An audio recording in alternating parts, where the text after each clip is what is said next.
Since the beginning of time, man has been worshipping creation, whether animals or things, natural or man-made. In fact, we even go as far as to worshipping one another, rather than turning our praise to the one who deserves it. Ironically, when you study creation with an open mind, what you discover not only boggles the mind, but also points directly to a magnificent creator.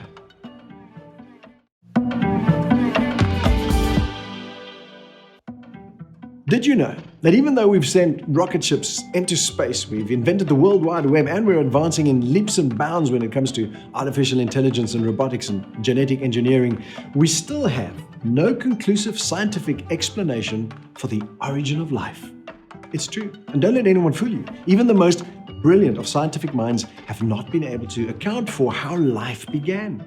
In this desperation for an answer, some of those very brilliant minds have even gone as far as suggesting exotic explanations, such as that life arrived from outer space, literally from other planets, perhaps brought here by, I don't know, aliens? I'm serious. Some people actually believe that. It's called panspermia. Look it up. But you see, even that explanation wouldn't solve the origin of life mystery, because the question still remains. Where does life come from? Even if it came from another planet, it still had to originate from somewhere, right? To shed some light on this fascinating subject, let's follow the science, apply some logic as well as a healthy dose of common sense, and let's just see where it goes. Once again, we're heading off to the Light Lounge studio to chat to Rudy de Beer. He's there to keep us on the straight and narrow. He's got graduate degrees from all kinds of wonderful places, and he also drinks fine red wine, and he appreciates good coffee, so he's good in my books. Welcome. Thank you very much, Nicky. I was very fascinated to discover that we still don't have any conclusive evidence as to where and how life originated. That's true. Scientifically speaking, we are no closer to the problem than we were when we started.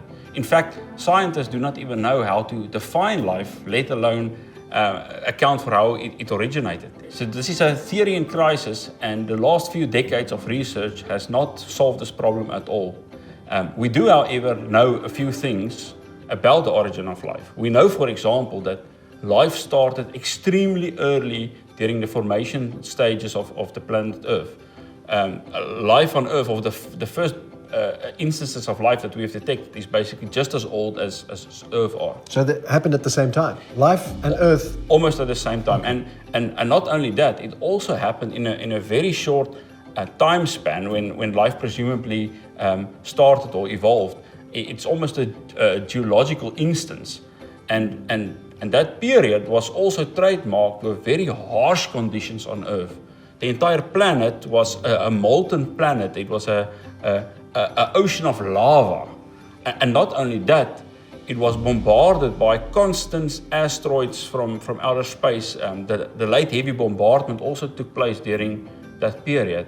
So you're saying it was a very improbable time period for life to actually start existing? Yes, and all of this information that we know, it doesn't help us to solve the problem, it actually compounds the problem. And one more thing that I can add here is that the very first appearances of life, even though it was a very simple life form, metabolically and biochemically, it was extremely complex. All right, so what do we know? Where do we begin? We can probably argue for three possible explanations for how life started. The first would be a naturalistic solution, where someone would argue there was a prebiotic or a primordial soup and life somehow originated. If you can think of the now debunked Miller-Urey experiment, where someone tried to show naturalistically how some basic elements could form. Well, first of all, there's no evidence of this prebiotic soup, and secondly, there's just not enough time for life to evolve during this naturalistic process. All right. The second route would be to argue that it was done via the route of panspermia, and by panspermia we mean it was not really the genesis or the starting of life on Earth, but more the arrival of life from a distant planet, for example. And here we can distinguish between direct panspermia and indirect panspermia. Direct panspermia would basically argue that some intelligent agency, it could be an intelligent life form. Be aliens. It could be aliens, which basically seeded Earth with some life form. Naturalists do not like the solution because you're already moving in the direction of intelligent agency being responsible for life on Earth. And it also does not solve the scientific question of the origin of life, but maybe just the historical question of how life came to be. Indirect panspermia would be that some asteroid crashed onto planet Earth and there were some basic life forms, and somehow it survived the crash, and it also survived this heavy bombardment of asteroids and all these harsh conditions. So it's very improbable. And thirdly is that there was a supernatural being or intelligent agency which created and designed and protected life here on planet Earth. So, what conclusion do we draw?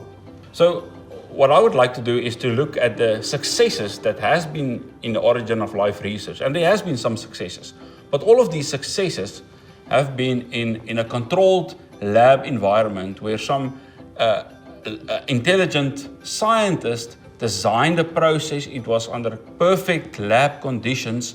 There was constant supervision, and during this process they were able to show that some basic forms of some basic building blocks of life could evolve. Now the irony in this whole thing is that they are actually showing that the only successes you can really have with this if there is some involvement by some intelligent agency. And from where I'm sitting, this seems like a signature from God, or a finger that points to some intelligent agency that designed life. Well, ultimately it comes down to the fact that we'll never actually be able to figure it out then, because we'll never be in a position where we can start with absolutely nothing. There's always going to be elements that are already there, and you're going to have to ask yourself, well, how did it get there? Yeah, and I can just add to this that this is not a God of the gaps argument again, because we will not argue because we cannot provide an adequate scientific explanation that we say it must be God. We are actually saying from all the successes and positive things that we know that we've done in the labs, this actually points to some intelligent agency being involved in the process. Is it safe to say that the most probable explanation for the origin of life is then an intelligent mind behind it all? I would say it's the best explanation we have. All right, once again, a very complex subject that we've squeezed into a very short space in time. Thank you, Rudy, for sharing your mind with us. If you want to find out more, head over to rashachristi.co.za. Let's try and narrow it down. When it comes to the origin of life, there are three things that you can consider. Either natural chemical evolution, or panspermia, which means it came from outer space, which still doesn't solve the where it came from issue, or an intelligent mind was behind it all. The first two seem highly improbable. The last one starting to look more and more likely, isn't it?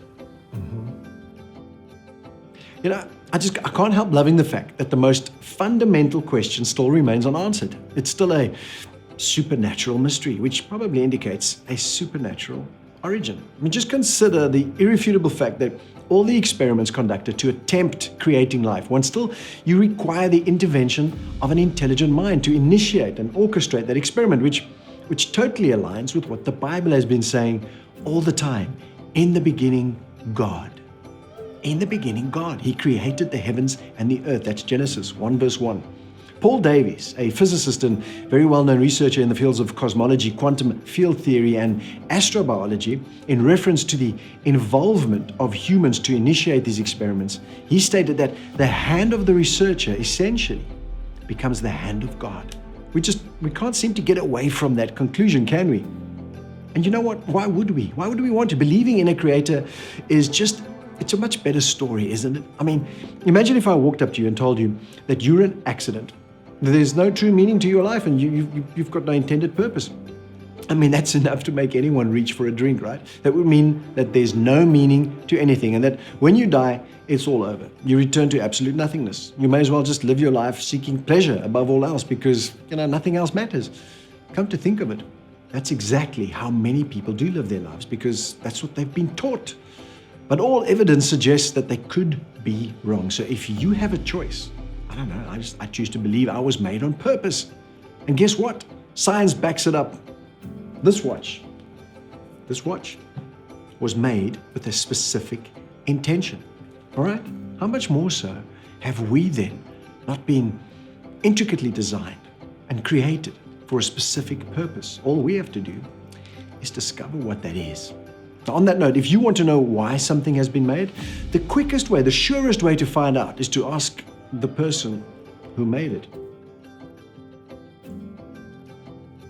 This Origin series is made possible by the very generous support of ep03, Lions of the Valley Ministries, striving to produce content that brings glory to God. If you'd like to support our mission to do a full 10-part series covering the many other aspects of Christian apologetics, please do consider making a donation to ep03.